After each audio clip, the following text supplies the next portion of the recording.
shall we? I think we need to get real. You down with that? Okay. We want to talk about something that could be a little sensitive, but it doesn't, I don't mean it to be. I want to speak about compassion. The bottom line to everything I'm going to say right now is understanding and compassion.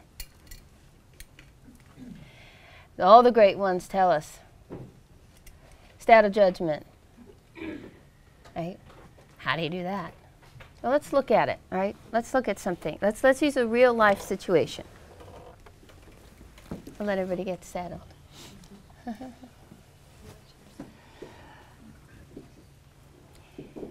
So, some of you may have heard, some of you may have not heard, that a prominent member of the yoga community is going through some challenges.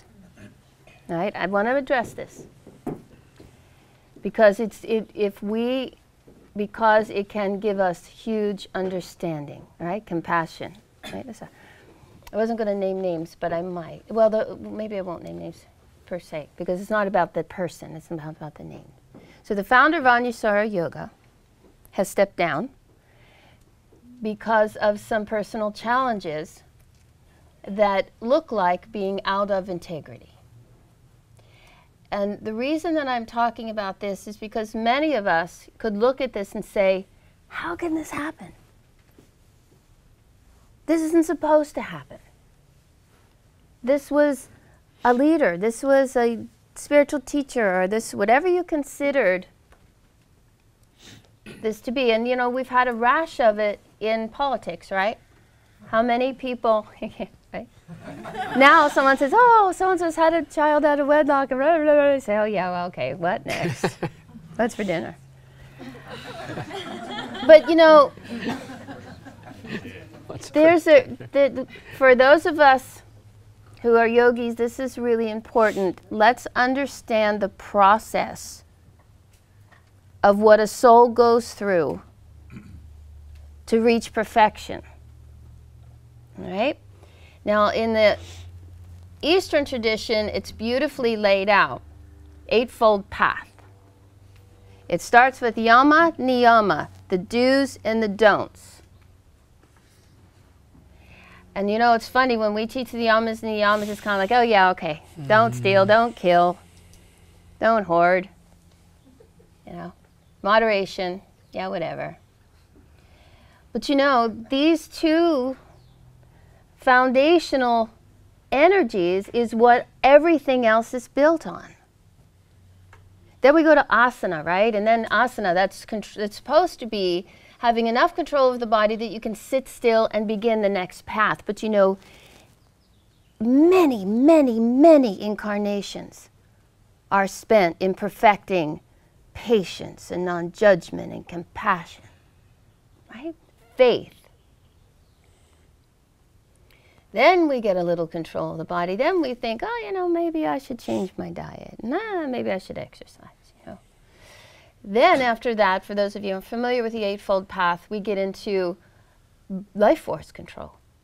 Actually taking the life force and controlling it so that it moves through the spine, it goes in one channel, it's not all over the place, and we can start moving toward oneness, experience soul and spirit oneness.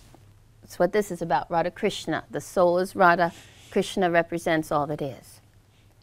So, I'm going to take you over to the West for a moment. In the West, in metaphysics, we learn that there are three phases that a soul moves through. First, religion. Religion has been very distorted by humans. In its pure sense, it's supposed to give us faith and trust in that which is unseen. It gives us, in its pure sense, religion was supposed to give us a very strong foundation. And of course, what did the Judeo-Christians, and I know the Muslims are very strong, 10 Commandments or something to that effect, right? The right and wrong. You know, it's like, first we learn, just don't kill each other, okay? We'll just be happy if you don't kill each other. You know? They don't steal. I mean, it takes incarnations to get that down. We're laughing, right? But that we get it down a little bit. And, you know, as we go into the new day, we will have more support. We will learn that discordant energies, as we move through this discordant energies eventually, as we work for incarnations or maybe years to get our habits and everything under control, and then here we are, you know? So we get to that phase and we've done that, right?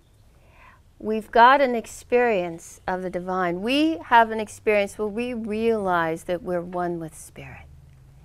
And we're given maybe the role of teacher. And we have a degree or two of enlightenment. A degree or two. Because enlightenment comes in degrees. It's not, ta-da, you're enlightened. Right? It comes in degrees. You realize you have faith, you have trust. You have faith, you trust, you plod along, you begin to know.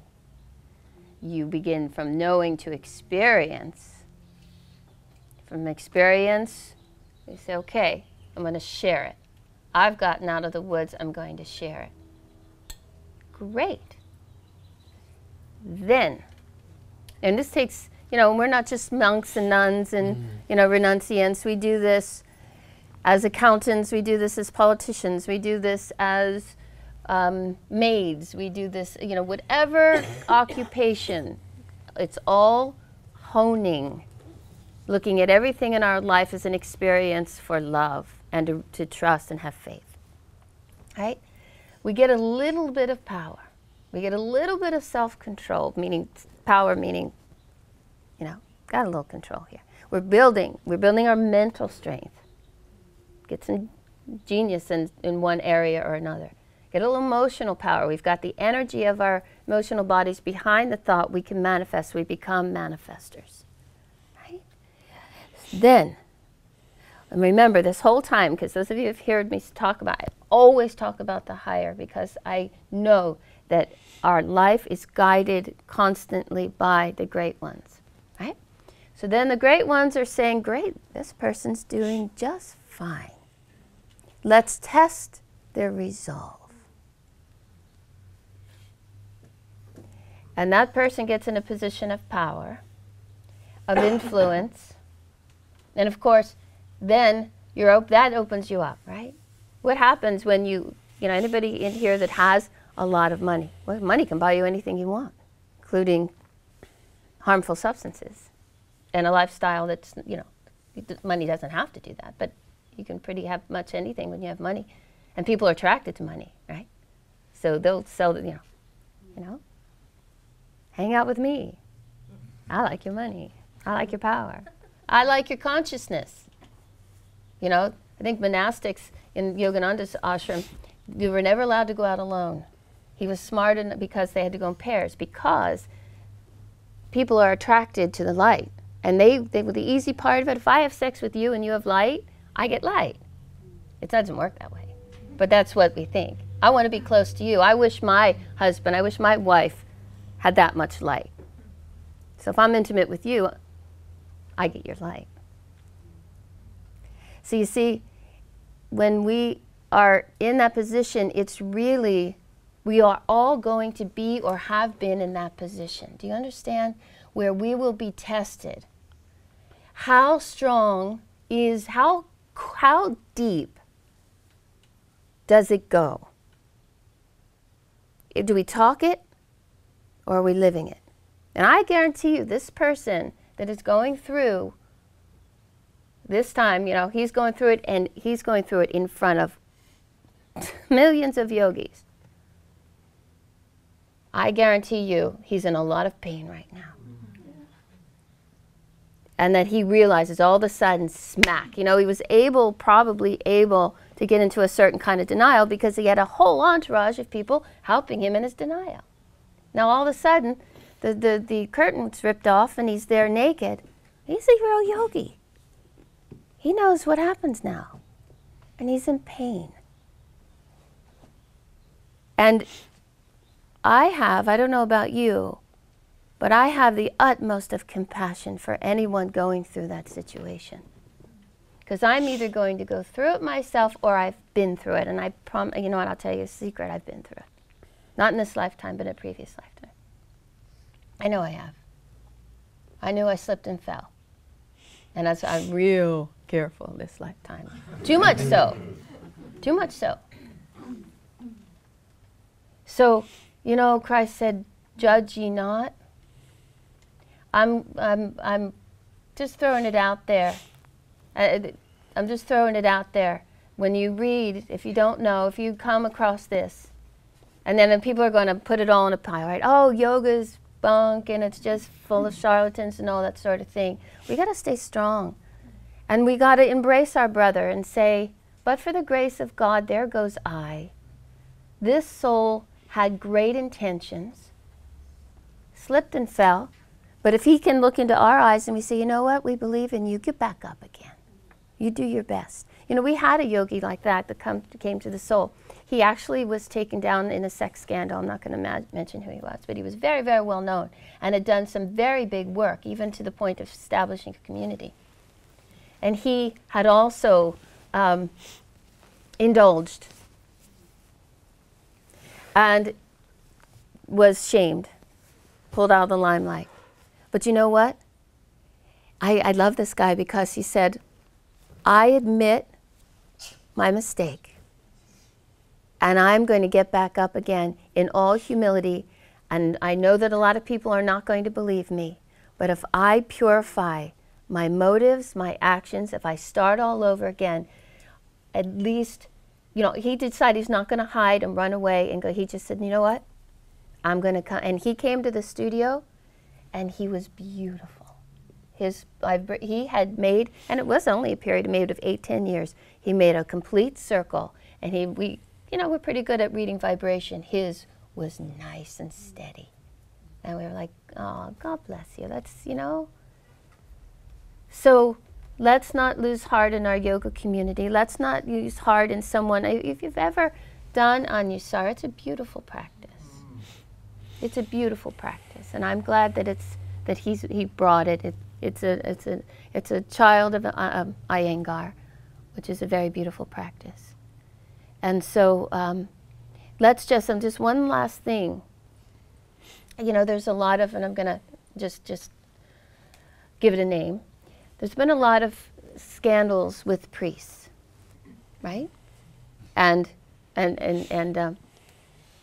unsavory behavior. But I want to tell you something. And in the football world, there was some scandals. Right? Yeah. Well, yeah. The reason I'm going for priests, though, yes, in every. But here's the point I want to make, and I know this is not going to sit well with you. But I'm so glad that I am not a Catholic priest or nun, because they are allowed to drink. How can you drink alcohol, which numbs your finer senses, and then expect to live celibate?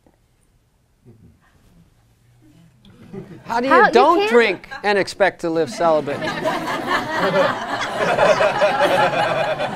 I can tell you some stories on that.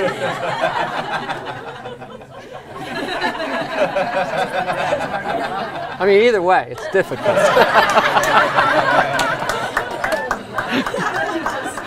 It's difficult either way. You didn't drink for 25 years. I haven't drank in 40-something years. Well, I mean, it's worth a good laugh. But the point is, that's why we're so blessed, and I'm going to turn it over to Tom. We're so blessed to have yoga. If you really want to do something in this lifetime, you gotta stay straight. And I'm not talking, sexual, homosexual. I'm saying you've got to stay clean. It's the first 2 steps of yoga. By the time you get to the 4th step, you're taking your life force, you're putting it in the spine, to the brain, you're meditating deeply, and you can withstand the test of the higher. If you're going to play with substances, you're knocking yourself out of the, taking back of the knees, and you're going to, can't do it. How can you do it? It's not, prayer is not enough. You've got to have life force control. And if you don't use life force control, well, anyway, that's all. Do you get the picture? Okay, I'm coming off my pedestal. But the point is, please understand, judgment and, let's stay away from judgment. This is our test now. This person made his choices. Now it comes on to us. What choice are we going to make? Are we going to say, but for the grace of God, there goes I? Or are we going to say, Which, if we do judge it, it's another way of making an excuse why I don't have to face these moments of truth myself. That's right. That's all judgment is. It just gives you another, your parents didn't live up to the whatever, so now you can go and be whatever you want to be because you have an excuse because they weren't. So that's all judgment is. So when these things are happening because Divine Mother is allowing them to happen, because this is the way she's helping us. She's reaching down to pick each one of us up.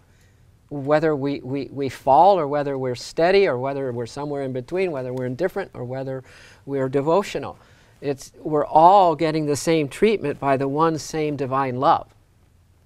So, but what everything Trish said, and then this angle too, where I feel for my brother around this is that he's got to climb back up the mountain, He's got to, and those demons, they don't go away because you're really sincere and really want to just say, okay, I've learned. They don't go away and say, oh, okay, you've learned, so I'm not going to bother you anymore. No, they're around every breath and every day and every nook and cranny and every possible test in the future. For you and me. This is, as Trish said, for you and me, we're talking. If you and I can take this spiritual path a little more to heart, see, because in our doings, so-called doings on the spiritual path, it's not us doing it. We're not the doer. It's all grace. It's all grace. And grace comes when your heart is sincere. When you are tuned to the true purpose of something as you can possibly be tuned to the true purpose of something. And yoga is a holy word. It is as holy as God or Krishna or Muhammad or any of the sacred texts. It is the most sacred word of any, yoga, because what it means is oneness and union with God, with Spirit, with Divine Mother, with love, with peace, with the light, with the Christ and the Krishna light. It means absolute mergence and becoming one with, so no longer do you even concern yourself about you. Because it's not you, you're that. Tattvamasi, thou art that. You are all that is. And so yoga, if we can approach it, you and I, from in the sense of this sacred, this is why our classes are the way they are. Right? Because we need to get this foundation in this life. Even if we die with the intention to have a foundation of sincerity, and I'm an open book, God, which will then make me an open book with you, which will then help me not to judge you, but be super compassionate, as we can feel that energy coming through Trish this morning and some of your hearts as well. Super compassionate when someone who you looked up to, and probably it's yourself, fall. Don't make it. Hit the ground again. Go into the dumps. Those are the times that Divine Mother loves us the most. I've told you that again and again and again and again. That's when Divine Ones hold us in their arms and say, we're going to start over. Just you and me. And we're going to do better this time. But it completely depends on how you want to approach it as true and sincere as possible, which means from the heart. You guys, from your hearts. Let's don't be in anything at all. Because in the yoga scriptures of the Bhagavad Gita, it says, if you forget this thing called heart, if you forget this thing called love, if you forget this thing called service, selfless service from the heart, and you let go of every other motive. If you're cleaning teeth like this young lady does, she cleaned my teeth recently, this girl right here. Can you imagine? And I go there and I'm kind of in this interior state, and then all of a sudden we start talking. Now here she is at Soul Talk. It's like it's kind of contagious, right? And here's the one that forced her here. Here's the boss there at the dentist. The Center for Dental Health, right? In La Jolla. I've talked about Sanja. But anyway, it doesn't matter what it is that we're doing. It's a matter of love now. It's a matter of how much love we can put into anything we do, and especially our spiritual path. Even if you don't know it. Because if not, it's called asat, meaning it has no value.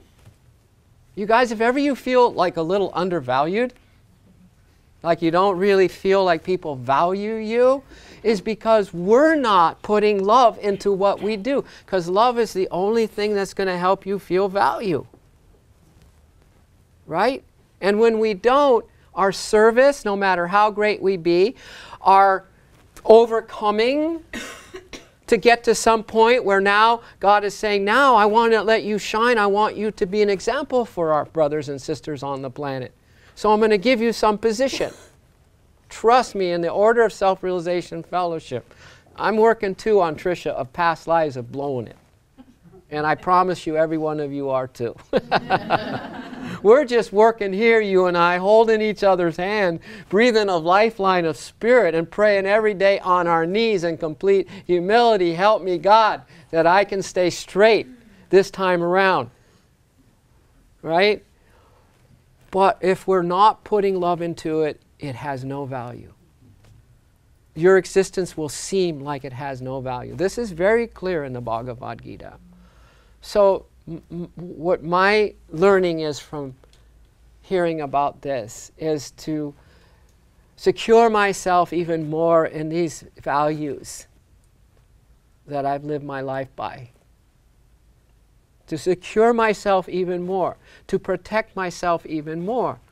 Trish just reminded me, she said, you know, we're going to be like it was for you in the ashram, where I never left those grounds without a companion. We didn't go to give a sermon at one of our temples in Self-Rule without a companion. Unless we had permission, we'd go out alone, but it wasn't easy to get that permission, to just get a car request to go out and do an errand, as harmless as it was. Because that's Yogananda's rule. Environment is stronger than our individual willpower. So Trish reminded me, that's the way we're going to choose to live our life. If we start traveling to give these workshops or whatever for the Soul Center Foundation, we're going to go in pair. What about when you visited your family? Huh? What about when you I need all of you to come when I go visit my family. Every single one of you. Mom, I'm bringing over a few people. She'll go, oh, cool. And all of you come. Everything will be fine. It would be awesome because we'd be so preoccupied in the collective good energy, right? Yeah. He used to bring a companion home to visit his family. Yeah, I did used to bring a companion. Because there it was kind of acting like a buffer, you know what I mean? And you were really blessed. So I guess what I'm saying is now let's take this on, because you know we're not singles individuals anymore. You know, that saying that the Buddha is going to reincarnate as a community has happened. He's back. He's back. Mm. The Christ conscious, the second coming of Christ is back. And where two or more are gathered together in my name, that's where I am. So we are unbelievably in this together now. Unbelievably. So as we take to heart and just be of heart when you pray to God. Just give your heart to God in all your humility. You don't have to feel like you've conquered anything. Because the way you will conquer is when God gives you the grace to conquer. And that comes from giving your heart to God. Do you see? But if we have any kind of ulterior motive here, if we are teaching from the front of the room and our consciousness lowers, you got to get right on it and come back to your heart. If you're not in your heart, your consciousness will stay on the lower, because the only way to raise consciousness is to be in love. But we have a duty now to the higher. There is a great project afoot on planet Earth. Huge. It's called awakening souls. And it is so real, it's palpable. It is happening in our lifetime. And every one of us is needed to clean up shop. And you clean up shop by just laying at the feet of God and giving your heart to Divine Mother and say, I am so helpless, Divine Mother. I know my stuff. It's still here. And it's still in my face every single day. But it is only in you that I can find refuge. It is only when you bless me for moments at a time, for meditations at a time, and for days at a time, and she will continue to bless you as long as you continually, in sincerity, give yourself over to the truest motive that has no selfish motive in it for you, but completely in intention, if nothing else, to give your life over back to God. And then that's why I've been saying lately in class, even before this incident happened, that's safe yoga. That is safe living. There is only one way to be secure and safe in this incarnation, and that is to take shelter in God. Remember God, run to God, take shelter in God, and embrace that God of yours. Whether it's to lay down and do your 5 pranams at the feet of God, or just to run and say, help me, and just cry at the feet of God. This is our top first priority. And if that's nothing that seems possible for you, to acknowledge, just to acknowledge as a thought, even if it's a fleeting thought, just to acknowledge that there is something out there, really inside, but out there that can help you. That there could be a higher power, that there could be something better than what you're going, just to acknowledge that, okay? That is the very, very first step for all of us. But that will come and turn into running to God first and giving your heart, because that is the only safety that you have and I have in this realm of duality, in this place of impermanence, in this place of illusory shapes and forms. And we must, as it says in the Bhagavad Gita, and I'll end with this thought, when Krishna says to Arjuna, and O Arjuna, you must slay the fond shapes that would betray. The illusion of form, the illusion that you and I are separate, the illusion that there's anything outward in a form can give us what we're looking for. It can't. It can only break our hearts, which has happened to this brother of ours. Namaste.